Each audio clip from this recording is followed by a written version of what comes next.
Looks like someone's just done it up, hey? A stranger talked to me at the car auctions this morning, so what was going on? First up, a 2004 Ford Courier Ute, dual cab with a 2.4 litre petrol engine and 247,000 kilometres on the clock. It went through the lane starting at $1,500, then went on sale at $1,700 and sold.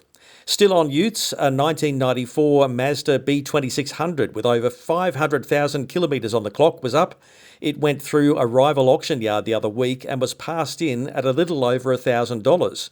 This Bravo had the bench seat and some netting over the indicator stalk for some reason, plus some sun damage on top of the doors. It started at $500 and was passed in at $750 for negotiation. This 2012 Toyota Ruckus 2.4 litre Tiptronic looked pretty clean. It had the leather seats and some nice trim inside and some sort of speaker in the rear roof. It made its way up to $5,600 where it sold to a new buyer. A 2012 Subaru Tribeca had 170,000 kilometres with a 3.66 cylinder and some premium trim, plus the added extra, some stickers on the armrest. It started kind of low and then sold for $3,300. Next, a 2003 Honda Jazz VTI with the dreaded CVT automatic, plus the pretend 7-speed gearbox mode.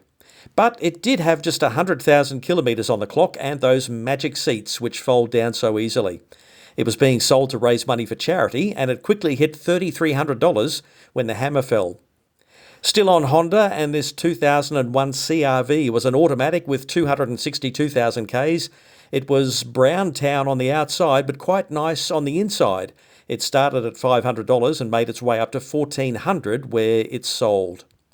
This 2003 Toyota Camry had a bit of wear, but also had the dash mat, which usually means a careful owner. And then in the back there were clips holding the carpet mats together. It sold for $2,000. A Perso 2008 1.6 litre petrol automatic was very dirty inside. It featured the squash steering wheel and the high-set speedo cluster, as Perso likes to do these days. This model also had the glass roof. Then under the bonnet, someone had already had a good look around because there were raindrops on the engine. It started at $2,500 and went on sale around $3,000, but sold at $4,000. Then there was this 2011 Land Rover Freelander 2.2 turbo diesel. Very clean inside and out, and as I'm looking at the engine, a bloke just walks up and starts talking it down, warning me about the diff. Yeah, that looks too clean. Just his opinion or a tactic to stop people bidding? Well, it didn't work. It had some strong bidding and sold for $8,800.